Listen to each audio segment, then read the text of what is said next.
നോക്കാം. നമുക്ക് അടുത്തത് ഒരു ഡെഫിനിഷനാണ്. അതായത് ഡെഫിനിഷൻ ഓഫ് ഇൻ്റഗ്രേഷൻ.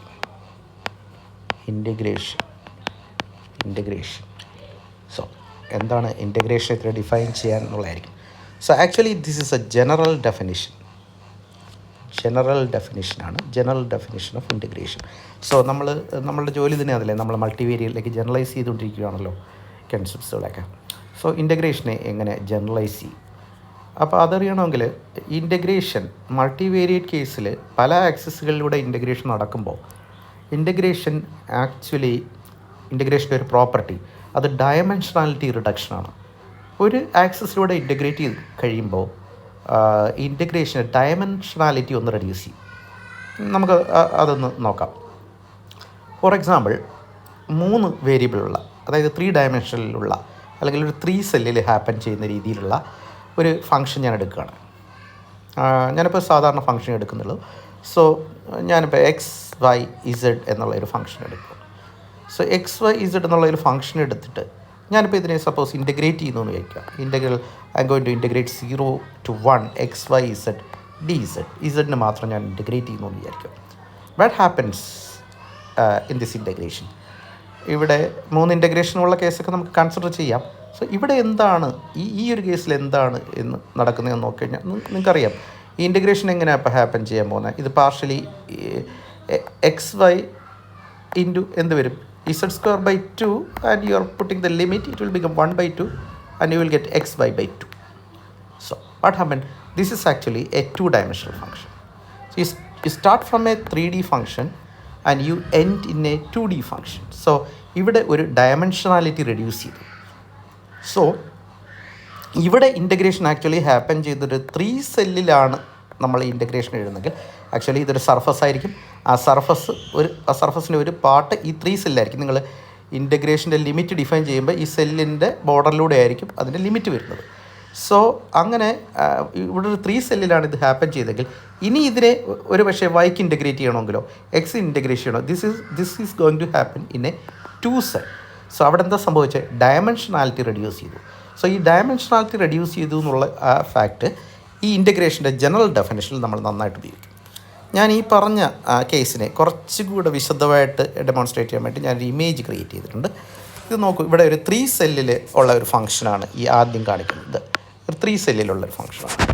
ഇവിടെ നിങ്ങൾക്കറിയാം സെല്ല് നമ്മൾ നേരത്തെ ഡിഫൈൻ ചെയ്തിരുന്നു. സെല്ല് അങ്ങനെ ഡിഫൈൻ ചെയ്ത് വെച്ച് നോക്കുമ്പം ഇവിടെ may be X axis, Y axis, Z axis ഒക്കെ ക്രിയേറ്റ് ചെയ്തിട്ടുണ്ട്. സോ അവിടെ ഇതാണ് ആ ഫംഗ്ഷൻ്റെ ഒരു രീതി. അപ്പോൾ സപ്പോസ് ഇതിനകത്ത് ഒരു ആക്സിസിലൂടെ ഇൻ്റഗ്രേറ്റ് ചെയ്ത് കഴിഞ്ഞാൽ, ഫോർ എക്സാമ്പിൾ സപ്പോസ് ഇസഡ് ആക്സിസിലൂടെ ഇൻ്റഗ്രേറ്റ് ചെയ്ത് കഴിഞ്ഞാൽ ഇതൊരു ട്രിഗ്നോമെട്രിക് ഫംഗ്ഷൻ്റെ ഒരു ഫംഗ്ഷനായിട്ട് എടുത്തിരിക്കുന്നത്. എനിക്ക് തോന്നുന്നു sine theta cos theta. Z is equal to sine X sine Y, not sine theta cos theta. Z is equal to sine X cos Y. ഇതാണെന്ന് തോന്നുന്നു ഞാൻ എടുത്ത ഫംഗ്ഷൻ. യെസ്, അതാണ് ഫംഗ്ഷൻ. സോ അതാണ് ഇപ്പോൾ അതിൻ്റെ ആ സർഫസിൻ്റെ രൂപമാണ് കാണിച്ചിരിക്കുന്നത്.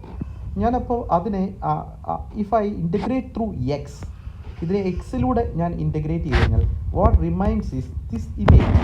സോ ഇനി ഇതിനെ വൈയിലൂടെ ഇൻ്റഗ്രേറ്റ് ചെയ്യണമെങ്കിൽ this is a 2-dimensional case and now the integration happens in where in a 2 സെല്ലാണ് ഇൻ്റഗ്രേഷൻ നടക്കുന്നത്. സോ അതായത് ഇപ്പോൾ ഇത്രയും ഡെമോൺസ്ട്രേറ്റ് ചെയ്തതിൻ്റെ പിന്നെ ഒരു കാര്യം എന്ന് പറഞ്ഞാൽ through integration what happens is dimensionality reduction എന്ന് പറയുന്നത് ഇൻ്റഗ്രേഷൻ്റെ ഒരു ജനറൽ പ്രോപ്പർട്ടിയാണ്. സോ ആ ഡയമെൻഷനാലിറ്റി റിഡക്ഷൻ വെച്ചിട്ട് നേരത്തെ നമ്മൾ KSLനെ ഡിഫൈൻ ചെയ്തല്ലോ, ആ KSLൻ്റെ ഡെഫിനിഷനെ നമ്മൾ വളരെ ഇമ്പോർട്ടൻ്റ് ആയിട്ടുള്ള ഇൻ്റഗ്രേഷൻ്റെ ഡെഫിനിഷനിലേക്ക് എക്സ്റ്റെൻഡ് ചെയ്യും. അതാണ് നിങ്ങൾ നോട്ടിൽ എഴുതേണ്ട ഭാഗമാണ് ഞാൻ ഈ കൊടുത്തിരിക്കുന്നത്.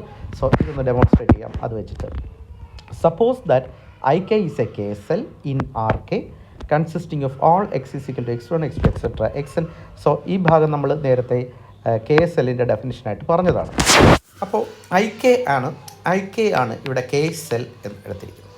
സോ ഇതുപോലെ തന്നെ if IJ is a J cell in RJ, so it is in another dimension by the first J inequalities in 1. So ഇതിനകത്ത് K inequalities ഉണ്ട്.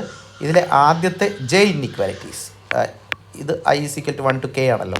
അപ്പോൾ അതിലെ ആദ്യത്തെ ജെ ഇൻഇക്വാലിറ്റീസ് മാത്രം എടുക്കുവാണെങ്കിൽ, സോ ആദ്യത്തെ ജെ ഇൻഇക്വാലിറ്റീസ് മാത്രം എടുത്തു കഴിഞ്ഞാൽ എന്താ സംഭവിക്കുന്നത്? കുറച്ചുകൂടെ റെഡ്യൂസ്ഡ് ആയിട്ടുള്ള ഒരു സെല്ലായിരിക്കും അല്ലേ. സോ കുറച്ചുകൂടെ റെഡ്യൂസ്ഡ് ആയിട്ടുള്ള ഒരു സെല്ലായിരിക്കും, അല്ലെങ്കിൽ ഈ സെല്ലിൻ്റെ സബ് സെല്ലായിട്ട് വരുന്ന ഒരു സെല്ലായിരിക്കും അല്ലേ. സോ നമുക്കറിയാം I J will be A sub cell, we can say അങ്ങനെ ഐ കെ ആയിട്ട്. സോ അങ്ങനെയുള്ളൊരു സെല്ലാണ് ഐ ജെ എങ്കിൽ it is A J cell, it is in the it will contained in the space Rj defined by the first j inequalities of 1 and f is a real continuous function on ik. So ഈ I കെയിൽ നമ്മുടെ larger സ്പേസിലായുള്ള ഐ കെയിൽ define ചെയ്തിരിക്കുന്ന real continuous ഫംഗ്ഷനാണ് F. So our function, our multivariate function F is defined from where I K ആണ് അതിൻ്റെ ഡൊമൈൻ. ഐ കെയിൽ നിന്ന് ഡിഫൈൻ ചെയ്തിരിക്കുന്ന ഫംഗ്ഷനാണ്. So what happens?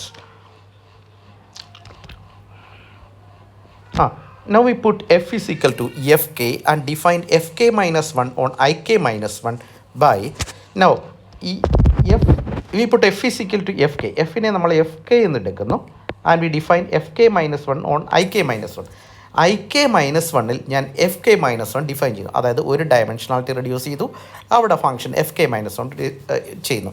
അത് നോക്കുക ആ ഡെഫിനിഷൻ എങ്ങനെയാണ് നമ്മൾ ഇൻ്റഗ്രേഷൻ ഡിഫൈൻ ചെയ്യാൻ പോവുക. സോ എങ്ങനെ എഫ് കെ മൈനസ് വൺ, അതായത് ഒരു ഡയമെൻഷൻ കുറഞ്ഞു, ഒരു വേരിയബിൾ കുറഞ്ഞ് ആ ഫംഗ്ഷൻ. എപ്പോഴാണ് ആ വേരിയബിൾ കുറയുന്നത്? ആ തൊട്ട് മുമ്പിലത്തെ ആക്സസ് ഏതാണ്? കെ മൈനസ് വണ്ണിന് മുമ്പുള്ളതാണ് kth ആക്സിസ്. അതിലൂടെയാണ് ഇവിടെ ഇൻ്റഗ്രേഷൻ സംഭവിക്കുന്നത്. സോ kth ആക്സിസിലൂടെ ഇൻ്റഗ്രേഷൻ സംഭവിക്കുമ്പോൾ integral A K two B K F K of X one X two etcetera X K minus one X K. So integration നടക്കുന്നതിന് മുമ്പ് എന്താ K variables ഉണ്ടായിരുന്നു. So integration happen ചെയ്തത് ഏത് വേരിയബിളിലൂടെയാണ്? X K എന്ന വേരിയബിളിലൂടെയാണ്. So X K എന്ന വേരിയബിളിലൂടെ integration happen ചെയ്തപ്പോൾ വാട്ട് ഹാപ്പൻസ്? ദ ഫംഗ്ഷൻ ഏതായിരുന്നു? ഫംഗ്ഷൻ എഫ് കെ എന്ന് പറയുന്ന കെ വേരിയബിൾസിൻ്റെ ഫംഗ്ഷൻ എന്തായി? എഫ് കെ മൈനസ് വൺ എന്ന് പറയുന്ന കെ മൈനസ് വൺ വേരിയബിളിൻ്റെ ഫംഗ്ഷനായി മാറി. So this is actually integration. എന്താ integration? Integration is a thing which is going to reduce the dimensionality of a function by one axis or one variable. So അങ്ങനെയാണ് നമ്മൾ സ്വതന്ത്രമായി ഇൻ്റഗ്രേഷനെ define ചെയ്യുന്നത്. അങ്ങനെ define ചെയ്യാൻ വേണ്ടിയിട്ടാണ് നമ്മൾ കെ എസ് എല്ലിനെ ഡിഫൈൻ ചെയ്തത്. സോ പിന്നെ അതിൻ്റെ യൂണിഫോം കണ്ടിന്യൂറ്റിയെ കുറിച്ചാണ് പറയുന്നത്. The uniform continuity of F K on I K shows that F K minus one is continuous on I K minus one. So the uniform continuity എന്ന് പറയുന്നത് ഇവിടെ F ഒരു real continuous function ആണെന്ന് പറയുന്നുണ്ട്. So ഈ സ്പേസുകളുടെ കോമ്പാക്ട്നെസ്സിൽ നിന്ന് uniform continuity അതിനകത്ത് ഉണ്ടാവും. So hence I repeat this process by obtain the function F J. വീണ്ടും നമ്മൾ ഇൻ്റഗ്രേറ്റ് ചെയ്തുകൊണ്ടിരുന്നാൽ എവിടെ ജെ വരെ, ഐയിൽ നിന്ന് തുടങ്ങി ജെ വരെ, കെയിൽ നിന്ന് തുടങ്ങി ജെ വരെ, കെ ആക്സിസ് ആയിരുന്നു ഉണ്ടായിരുന്നത്.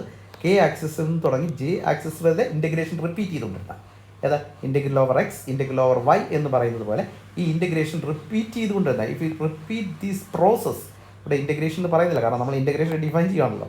So if you repeat this process and obtain the function F J continuous on I J വരെ നമ്മൾ എന്ത് ചെയ്തു? റിപ്പീറ്റ് ചെയ്തു. എന്ന് പറഞ്ഞാൽ നമ്മൾ എത്ര ഇൻ്റഗ്രേഷൻ ചെയ്തു? നമ്മൾ K minus J times integration ചെയ്തു. K minus J times integrate ചെയ്യുമ്പോൾ നമുക്ക് ഐ ജെ സക്സസ്. അപ്പോൾ എന്ത് കിട്ടും? F J minus one is the integral of F J with respect to X J over A J B J. So A J B J എന്നുള്ള ഇൻ്റർവെല്ലിൽ നമുക്ക് കിട്ടും after K steps. So if you do it all means all K steps. all k steps നമ്മൾ integration ചെയ്താൽ we arrive at a function where f0 arrive at a not a function, arrive at a number. ഒരു f0 എന്ന് പറയുന്ന നമ്പറിൽ നമ്മൾ arrive ചെയ്യും and we call it as integral of f over ik. So എന്താണ് integral എന്ന് നമ്മൾ define ചെയ്തിരിക്കുകയാണ്. ആൻഡ് നമുക്ക് നൊട്ടേഷൻ, ഈ നൊട്ടേഷൻസ് ഒക്കെ നമുക്ക് സുപരിചിതമാണ്. എന്നാലും ik എന്നുള്ളത് സുപരിചിതമായിരിക്കില്ല. എന്നാലും ഈ നൊട്ടേഷൻസ് നോക്കൂ. ഈ നൊട്ടേഷൻസ് ഇൻ്റഗ്രേഷൻ എന്നുള്ള notation integral over I K F X എന്നും integral over I K F എന്നും പറയും. സോ എന്താണ് ഈ ഡെഫിനിഷൻ്റെ പ്രാധാന്യം? നമ്മൾ കെ സെൽ ഉപയോഗിച്ച് ഇൻ്റഗ്രേഷനെ ഡിഫൈൻ ചെയ്തിരിക്കുകയാണ്. So integration is a process of dimensionality reduction എന്നുള്ള കാര്യം കൊണ്ടുവന്നിട്ട് നമ്മളിവിടെ രണ്ട് cell I jth cell I K സെല്ലുണ്ട്. ആൻഡ് അതിൽ ഐ കെ സെല്ലിൽ നിന്നും ഈ ഡയമെൻഷനാലിറ്റി റിഡക്ഷൻ എന്ന് പറയുന്ന ഈ പ്രോസസ്സ്, ഡയമെൻഷനാലിറ്റി റിഡക്ഷൻ എന്ന് പറയുന്ന ഈ പ്രോസസ്സ് വീണ്ടും വീണ്ടും വീണ്ടും ചെയ്യുകയാണെങ്കിൽ ഓരോ തവണ ഇൻ്റഗ്രേറ്റ് ചെയ്യുമ്പോഴും ഡയമെൻഷനാലിറ്റി കുറഞ്ഞു വന്നുകൊണ്ട് അവസാനം നമ്മളൊരു നമ്പറിൽ എത്തിച്ചേരും. ഇങ്ങനെ ഈ നമ്പറിൽ എത്തിച്ചേരുന്ന പ്രോസസ്സിനെ നമ്മൾ വിളിക്കുന്ന പേരാണ് എന്ത്? ഇൻ്റഗ്രേഷൻ. അതിന് നമ്മൾ കൊടുക്കുന്ന നൊട്ടേഷൻസാണ് ഇത്. സോ നമ്മൾ വ്യവസ്ഥാപിതമായ രീതിയിൽ നമ്മൾ ആദ്യമായിട്ട് ഇൻ്റഗ്രേഷനെ സ്വതന്ത്രമായി ഡിഫൈൻ ചെയ്തു. So this is the definition of integration in an n-dimensional multivariate case.